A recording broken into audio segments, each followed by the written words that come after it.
HSC form fill up নিয়ে শিক্ষার্থীদের বেশ অনেকগুলো প্রশ্ন আমরা দেখতে পাচ্ছি।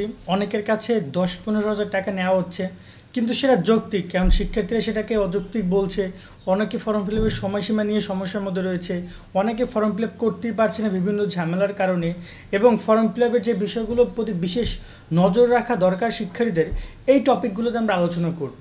মূলত প্রথমে আমরা আগে একটু টাকার ব্যাপারটা বলি, দেন আমরা আস্তে আস্তে সব বিষয়গুলো জানবো যে কোন কোন বিষয়ের প্রতি নজর রাখা দরকার এবং কারা কারা ফর্ম ফিল আপ করতে পারছে না, টেস্টের ফেল, বিগত সালে পরীক্ষার্থী যারা রয়েছে, এমনকি যারা বিভিন্ন জটিলতার মধ্যে রয়েছে, এবং ফর্ম ফিল আপের সময় বৃদ্ধি।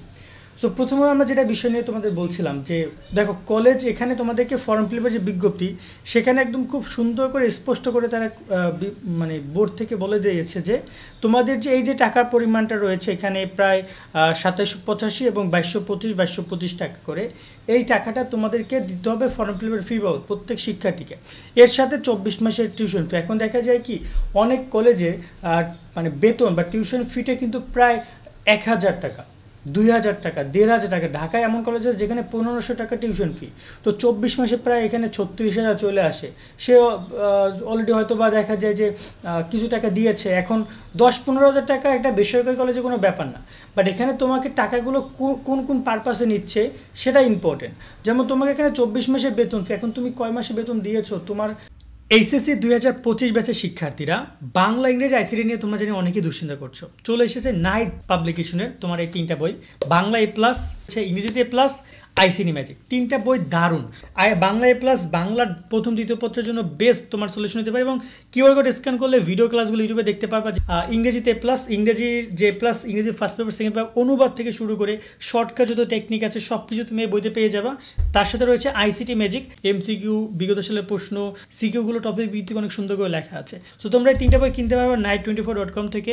আর নিচে আমরা তাদের নাম্বার দিয়ে রাখছি, সেখানে কল করো বা হোয়াটসঅ্যাপে মেসেজ করো, তোমরা অর্ডার করতে পারবা। অতিরিক্ত কোনো নিচ্ছে কিনা সেটা ইম্পর্টেন্ট। 24 মাসের বেতন ফি বেশি নিতে পারবে না।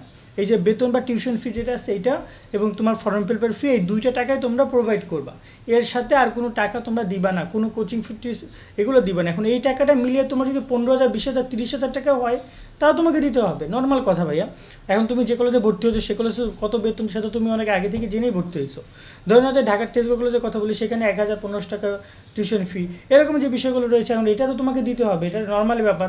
আবার ধরুন ঢাকা সিটি কলেজ, সেখানে এরকমের ফি। বেসরকারি কলেজগুলোর ক্ষেত্রে কিন্তু ফি বেশি, সরকারি কলেজগুলো ফি কম। এখন এখানে যদি তুমি বলো, আমাকে কমেন্ট এসে বলো ভাইয়া 15,000 টাকা নিছে, 10,000 টাকা নিছে, 12,000 টাকা নিছে, দেখো এটা কিন্তু যৌক্তিক অযৌক্তিক আমি জানি না, বাট নর্মালি এই 2টা ফি তারা নিবে। এই 2টা ফি নিচ্ছে কিনা সেটা দেখো, এর বেশি অতিরিক্ত কোনো ফি তোমরা দিবা না। এটা হচ্ছে মেইন কথা। 2 নম্বর যে বিষয়টা নিয়ে আমরা কথা বলতে চাচ্ছিলাম, সেটা হচ্ছে তোমাদের ফর্ম ফিল আপের সময় বৃদ্ধি করবে কিনা। দেখো নর্মালি তোমাদের ফর্ম ফিল আপের সময় কত তারিখ পর্যন্ত দিয়েছে সেটা একটু বোঝো। তোমাদের 2 তারিখ থেকে 10 তারিখ পর্যন্ত ফর্ম ফিল আপের সময় দিয়েছে নর্মাল ওয়ে, মানে বুঝো কোনো প্রকার ঝামেলা ছাড়া। কিন্তু তুমি যদি এই সময়ের মধ্যে ফর্ম ফিল আপ করতে না পারো, তাহলে বলছে আবার বিলম্বিত ফি সহ ফর্ম ফিল আপ, মানে জরিমানা। বিলম্বিত ফি মানে বিলম্ব ফি, মানে তুমি বিলম্ব করেছো, তুমি জরিমানা দিবা। তো জরিমানা এখানে তোমাকে বলা হয়েছে শিক্ষার্থী প্রতি 100 টাকা বিলম্ব ফি নিতে হবে, এবং সেটা হচ্ছে 12 তারিখ থেকে 17 তারিখ পর্যন্ত।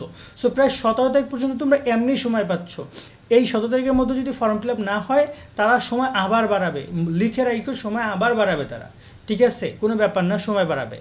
থার্ড একটা ব্যাপার নিয়ে আমরা কথা বলতে চাচ্ছিলাম, সেটা হচ্ছে তোমাদের অনেকেরই ফর্ম ফিল আপ করতে ঝামেলা হচ্ছে, বিশেষ করে যারা টেস্টে ফেল করেছো বা বিগত সালে যারা পরীক্ষা দিয়েছো। দেখো এই বিষয়গুলো নিয়ে আসলে কলেজের ইন্টারনাল ব্যাপার এগুলো। অনেক কলেজ আছে টেস্ট পরীক্ষা যারা ফেল করেছে তাদেরকে আবার পরীক্ষা দেওয়াচ্ছে, তারপরে তাদের পাস করলে তবে তারা ফর্ম ফিল আপ করাবে, দ্রুত করে তার এক্সাম নেওয়া হচ্ছে যেগুলোতে ফেল করছো।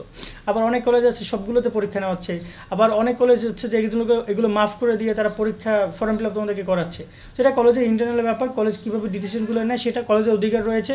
কারণ এখানে সেটা তারা বলে দিয়েছে যে কোনো শিক্ষার্থী নির্বাচন পরীক্ষায় জিপিএ ব্যতীত সে যদি সে নির্বাচন পরীক্ষায় ফেল করে, সে ফর্ম ফিল আপ করতে পারবে না। এই যে দেখতে পাচ্ছ, এই যে তবে যে সকল শিক্ষার্থী ইতিমধ্যে এসএসসি পরীক্ষা অংশগ্রহণ করেছে, আচ্ছা। বাট নর্মাল আরেকটা বিষয় হচ্ছে যে যারা অকৃতকার্য বা যারা ফেল করেছো, তোমাদের ফর্ম ফিল আপের ক্ষেত্রেও তোমাদের যে কটা সাবজেক্টে তোমরা ফর্ম ফিল আপ করতে চাও সে কটা করতে পারবা, মানে ফেল করা সাবজেক্টে ফর্ম ফিল আপ করতে পারবা, আর নয়তো সব সাবজেক্টে ফর্ম ফিল আপ করতে পারবা। এবার নিয়ে আমাদের একটা পুরো অকৃতকার্য ফেল করা শিক্ষার্থীদের ভিডিও করা আছে, আমি সেটা দেখার অনুরোধ করবো। আরেকটা ব্যাপার, এখানে অনেক শিক্ষার্থী আমাদেরকে বলছিল ফর্ম ফিল আপে কোন বিষয়গুলোর প্রতি নজর রাখা দরকার। দেখো নর্মালি তোমাদেরকে ফর্ম ফিল আপে নজর রাখা 2টা জায়গায় দরকার। একটা হচ্ছে তোমাকে টাকা পরিশোধ করতে হবে, এটা তোমার কাজ। ওকে, 2 নম্বর যে কাজটা আছে সেটা হচ্ছে তোমাকে ডকুমেন্টগুলো ঠিকঠাক রাখতে হবে, তোমার রেজিস্ট্রেশন কার্ড ঠিক আছে কিনা, কারণ রেজিস্ট্রেশন কার্ডের তথ্যগুলো অনুযায়ী কিন্তু তোমার ফর্ম ফিল আপ করা হবে এবং সেই তথ্য অনুযায়ী কিন্তু তোমার অ্যাডমিট কার্ড আসবে। এখন এই অ্যাডমিট কার্ডে যদি কোনো ভুল হয় তখন আবার দৌড়াদৌড়ি, এগুলো কোনোভাবে কাম্য নয় পরীক্ষার সময়, পরীক্ষার আগ মুহূর্তে। সেক্ষেত্রে তোমরা অবশ্যই এই বিষয়গুলোর প্রতি ডকুমেন্টারি বা তোমাদের নাম ধাম, তোমাদের সাবজেক্ট, এভরিথিং, এই বিষয়গুলোর প্রতি নজর রাখবার জন্য শিক্ষকরা এইসব জায়গায় কোনো ভুল ত্রুটি না করে, ঠিক আছে, তাহলেই হবে। এছাড়া তোমাদের খুব বেশি দেখার কোনো কিছুই নেই। আর ফর্ম ফিল আপ নিয়ে তোমাদেরকে বলবো যে তোমাদের যদি অতিরিক্ত কোনো টাকা নেয়, কোনো একটা কারণ দেখিয়ে, যেমন চাঁদা দেখিয়ে, কোনো একটা অতিরিক্ত ফি দেখিয়ে, যে বার্ষিক ফি, এটা ফি, ওটা ফি দেখিয়ে তোমাদের যদি টাকা নেয়, সেইটা নিয়ে তোমরা কথা বলতে পারো এবং সেটা নিয়ে তোমরা আন্দোলন করতে পারো বা তোমাদের মতো করে সেটার দাবি আদায় করতে পারো। ওরকম কোনো ফি নেওয়ার এখতিয়ার নাই। তোমরা সকল ফি, এই যে দেখতে পাচ্ছ, এগুলো সব ফি তোমরা অলরেডি দিয়েছো। এই ফিগুলো নিয়েই কিন্তু নিচের এই যে ফিটা তৈরি করা হয়েছে এইটা। ওকে, আশা করি তোমরা বিষয়গুলো বুঝেছো। আজকের মতো আমরা এখানে বিদায় নিচ্ছি। সকলে অনেক অনেক ভালো থাকবা। আল্লাহ হাফেজ।